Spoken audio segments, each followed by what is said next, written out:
привет!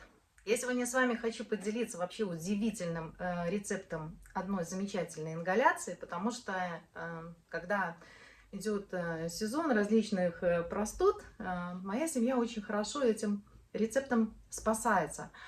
Он очень простой, он очень доступный. Самое главное, что он абсолютно гипоаллергенный, и его можно применять даже для маленьких деток. Итак, давай скажу быстренько этот простой рецепт. Я не записывала, как я делаю сама это конкретно, я просто сделала подборку подходящих картинок, но я надеюсь, для вас это все будет очень понятно. В описании под роликом я обязательно оставлю подробное описание, как можно сделать эту замечательную ингаляцию.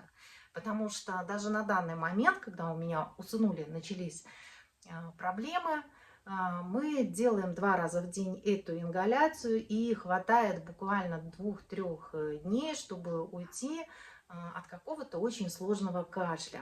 Итак, что же нам для этого понадобится? Нам для этого понадобится всего лишь 3 простых ингредиента. Это чеснок, это сода и 1 стакан обыкновенной воды. Очистить 6 зубчиков чеснока, порезать их, налить в маленькую кастрюльку 1 стакан воды и как только начнет закипать, бросить туда чеснок, убавить огонь и парить на слабом огне не более 5 минут.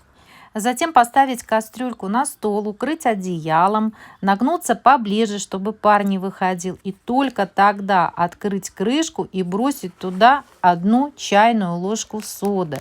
Сразу глубоко вдыхать не нужно, чтобы вы не закашляетесь. Привыкнем к пару. И только потом начинаем дышать. 2 раза вдох через нос и потом медленный выдох через рот. Так вы можете дышать, пока из кастрюльки идет пар. Вот такая простая ингаляция, которая очень эффективная и которую я еще знала от своей бабушки. Конечно, таких рецептов подобных очень много сейчас в интернете, но я решила с вами поделиться именно тем рецептом, который использует моя семья. Будьте здоровы, берегите своих близких. До следующего видео. Всем пока-пока!